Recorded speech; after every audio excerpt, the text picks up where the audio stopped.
पहली बार हिंदी में, so how you are feeling, कैसा रहा एग्जैक्टली मतलब सफ़र? It's a great feeling.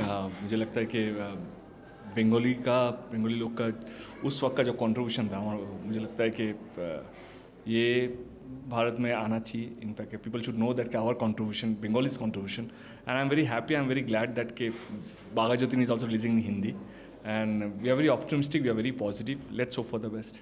सो शुरू में ही एकदम आप सेट कर गए थे कि मतलब ये बंगला में, फिर उसके बाद हिंदी, कई और भाषाओं में भी आएंगी, या फिर हिंदी और बंगला में ही बस अब सीमित रहोगी अभी? When we started with the script, initially I will say there was no plan as such, but when we actually locked the script, then I thought कि ये पिक्चर हिंदी में भी आना चाहिए। मुझे लगता है कि जिस स्केल में बन रही है पिक्चर, जिस आई थिंक फ्रीडम फाइटर के ऊपर जो भी पिक्चर बना हुआ है, in fact I love film which based on Indian freedom fighters, which film based on like देश को स्वाधीन करने के लिए, लाइक पुराने ज़माने जो भी पिक्चर होते थे। इनफैक्ट आई लव बॉर्डर, जो भी पिक्चर जो भी which is related with our freedom struggle. तो I am hook into it.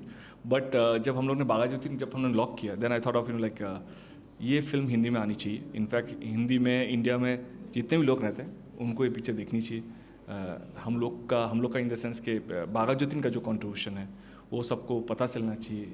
अगर बागा ज्योतिन अपने मिशन में अगर कंप्लीट हो जाते थे 1915 में, तो देश का इतिहास ही कुछ और होता। तो या आज टीज़र रिलीज़ हो गया and we are getting great response, तो देखते हैं क्या होता है।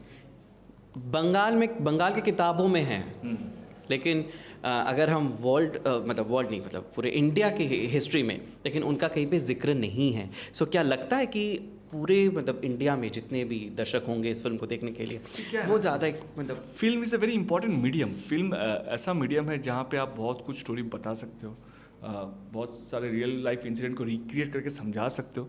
तो बागा ज्योतिन ऐसा एक इमोशन है बंगाली के लिए तो है ही। मुझे लगता है विद दिस फिल्म इंडिया में लोगों को पता चलेगा कि बागा ज्योतिन कौन है, ज्योतिन्द्रनाथ मुखर्जी कौन है, क्यों उनका नाम बागा ज्योतिन आया, क्यों उनका क्या कंट्रीब्यूशन था इंडिया के फ्रीडम स्ट्रगल में, and they will respect him eventually. Then क्या होता है ना, इतिहास में वो इंडिया के इतिहास में जगह कर पाएंगे कि नहीं पाएंगे तो मुझे नहीं पता, बट हमारे लिए तो बहुत बड़े मतलब फ्रीडम फाइटर्स हैं। In fact India will also come to know his contribution with this film, and we are very hopeful कि he will get his due respect. और इस फिल्म में जो किरदार है आपका, उस किरदार को निभाने के लिए आई एम श्योर काफ़ी कुछ मेहनत करनी पड़ी। मतलब वो क्या था, कैसा सफ़र रहा? मतलब क्या होता है, आप कोई भी पिक्चर कर लो, उसका प्रिपरेशन, उसका वर्कशॉप अलग होता है, लेकिन when you do a film based on freedom fighter and that too freedom fighter like Bagha Jatin, तब आपको उनका जो वेट है, मतलब the characters itself is such a heavyweight character, you can't go wrong. उनका how he'll going to speak, how he'll going to use his eyes, how he'll going to walk, everything matters. तो yes, हम लोग ने, मैं मेरे director ने बहुत we have studied कि कैसा दिखना चाहिए, कैसा ये बंदा कैसा वर्क करेगा, कैसे बात करेगा। तो या lots of time, lots of hard work actually gone into it to create this character. अब जब रिलीज़ होगा दर्शक लोग देखेंगे, तब उनको अच्छा लगेगा तो हमको भी अच्छा लगेगा। अच्छा, यहाँ पे एक कैरेक्टर दिखा जहाँ पे एक सिख बंदा बना हुआ है। सो वो कैरेक्टर मतलब कैसे, वो तो बंगाली है, तो सिख कहाँ से बना वो? नहीं, वो बेसिकली सिख ही है। इनफैक्ट हम लोग जब कास्टिंग कर रहे थे, करतार सिंह का कैरेक्टर है। Kartar Singh is big name, Ghadar party का लीडर थे वो। ओके। हाँ, एंड गदर पार्टी जो इतिहास पढ़े उनको पता होगा कि गदर पार्टी के जो फॉर्मेशन जिन्होंने किया हुआ था, उनका नाम करतार सिंह था। And he keeps on travelling. वो बंगाल के फाइटर्स लोग को, मैंने फ्रीडम फाइटर्स लोग को एक करता था, फिर दूसरे स्टेट में जाके एक करता था। तो ही was a very important character in the film. But हम लोग जब कास्टिंग कर रहे थे तो हम लोग को पंजाबी मिल नहीं रहा था, सरदार जी कोई मिल नहीं रहा था। Gurshan is a very close friend of mind, तो I know Gurshan is a सरदार। तो मुझे लगा कि then I saw the photo कि करतार सिंह दिखते कैसे थे। मैंने बोला यार मेरा एक दोस्त है, पता नहीं वो करेगा कि नहीं करेगा, लेकिन मुझे एक बार फ़ोन करने दो। तो मैंने उसको फ़ोन किया कि मैंने बोला भाई एक पिक्चर कर रहा हूँ, वहाँ पे I need there is a character call Kartar Singh. Basically वो सिख है and he is he was a founder of Ghadar party. तो बोला अरे मेरे को 2 मिनट देगा। Then he did his research.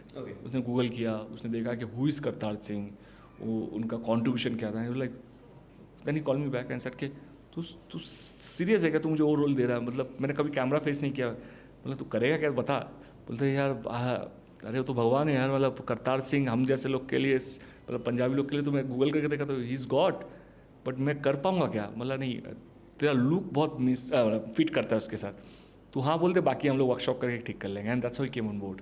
And I think Kartar Singh जिन्होंने किया, मेरा दोस्त Gurshan you will not feel that is the first time facing the camera, he has killed it. मैंने इनफैक्ट उसने इतना रिसर्च किया, मतलब जो हमको भी नहीं पता था। करतार सिंह हमेशा वाइट टर्बन पहनते थे, तो he came up with this research के नहीं, मैंने रिसर्च किया, करतार सिंह जी हमेशा वाइट टर्बन पहन के घूमते थे, तो मैं भी वाइट टर्बन ही पहनूंगा। Whenever is not in his uniform तो is to wear white turban, तो पूरा शूटिंग वो वाइट टर्बन पहन के घूमता था। And I think Gurshan actually added so much of emotion to the character. आपकी टोटल कितने यहाँ पे लुक्स है पूरे फिल्म में? मेरे it's too early to come in right now, है काफ़ी सारे हैं, बिकॉज उस वक्त जब ये लोग अंडरग्राउंड हो जाते थे तब ये लोग ब्रिटिश से बचने के लिए वो लोग अपना हुलिया चेंज करते थे, एंड वो लोग एक्सपर्ट थे उस मामले में। मतलब उस टाइम में मुझे लगता है कि उनका एक टीम हुआ करता था जो उनका लुक बना देता था, and they used to travel, they were wanted that time. तो इसके लिए हम लोग के पिक्चर में हाँ बहुत सारे लुक है। बागा ज्योतिन का I think I don't to say numbers, but हाँ काफ़ी सारे लुक हैं। यहाँ पे एक देखा, यहाँ पे तिलक है, फिर वो कब है, मतलब कैसे? अरे पिक्चर के लिए था, वेट करो यार, सब मैं अभी इंटरव्यू में बता दूंगा, लोग पिक्चर ही नहीं देखेंगे। अच्छा, एकदम लास्ट है कि यहाँ पे काफ़ी बड़े पैमानों में यहाँ पे कई सारे एक्टर्स हैं, करीबन 92 शायद जैसे हम सुनने को आया है, डायरेक्टर साहब ने कहा। So how was it all together, क्योंकि आपका प्रोडक्शन हाउस की ओर से ये फिल्म आ रही है, ऊपर से आप एक्टिंग भी कर रहे हो, सो काम करना ऑल टोटल और 92 मतलब एक्टर्स को संभालना, हाउ वाज इट? सी हम लोग इस पिक्चर में दो साल पहले से काम कर रहे थे। ओके। सो हम लोग जब शूटिंग पे गए, हम लोग का एवरीथिंग वाज वेरी क्लियर कि कौन कास्टिंग है, क्या कास्टिंग है, उनका लुक क्या है, because costume is very important part, set is also very important part, कि उस पीरियड को क्रिएट करना इज़ नॉट दैट ईजी आज के तारीख में। बहुत सारे इंसिडेंट है, because he was a master mind of so many doctors that time, तो उसको रिक्रिएट करना, तो या it was not that easy, but हम लोग शूटिंग से पहले एवरीथिंग वॉज क्लियर।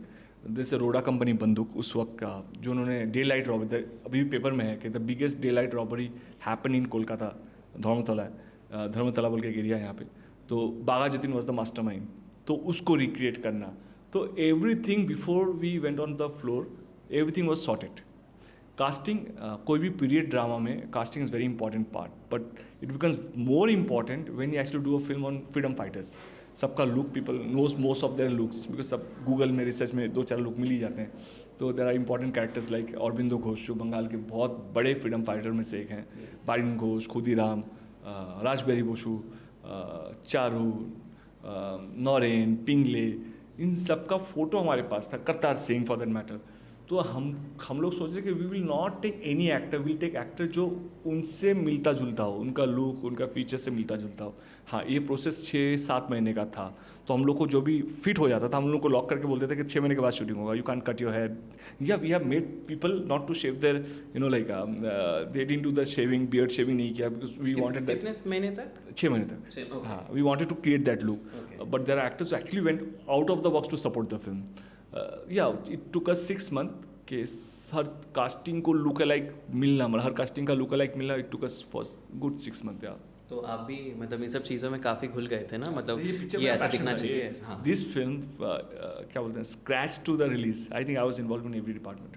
और इसमें फिल्म में कोई गाना तो डेफिनेटली है, बहुत सारे गाने हैं, फिर मतलब हो चुकी है तब तो ऑफ कोर्स रिलीज होने की जा रही है, ऑफ कोर्स, तो वही तो गाना के बारे में, तो गानों के बारे गाने में आई थिंक इस पिक्चर का album is one of the best album मेरे फिल्म करियर में।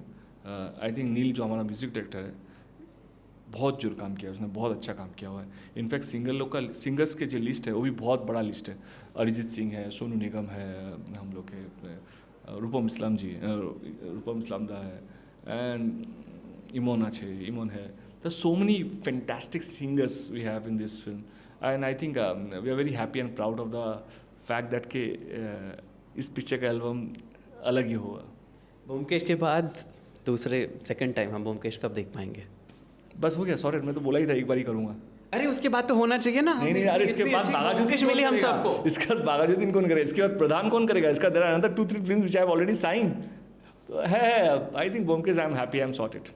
ओके, हमारे दर्शकों के लिए if you could share few words. आज तक और GNT के हर दर्शक को मेरा प्रणाम। बागाजुद्दीन बोल के एक पिक्चर रिलीज़ हो रही है, हिंदी में भी रिलीज़ हो रही है, तो प्लीज़ जब रिलीज़ होगा तो हॉल में जाकर प्लीज़ देखिएगा। Thank you so much. Thank you, best wishes नई फिल्म के लिए, और ऐसे ही एक्सक्लूसिव कॉन्टेंट्स के लिए बने रहिए हमारे साथ। अगर आपको ये वीडियो पसंद आया है तो आपको पता है आपको क्या करना है। आप इसे लाइक करें और कमेंट देके अपनी राय ज़रूर दें। अब देखिए, हम तो लेकर आते ही हैं आपके लिए 24/7 एंटरटेनमेंट। तो अगर आप ये वीडियो फेसबुक पर देख रहे हैं तो हमारे फेसबुक पेज को लाइक करें, और ऐसे ही एक्सक्लूसिव कंटेंट के लिए हमारे चैनल को सब्सक्राइब ज़रूर करें। नाम तो आप सब जानते ही हैं, सास बहू और बेटियाँ।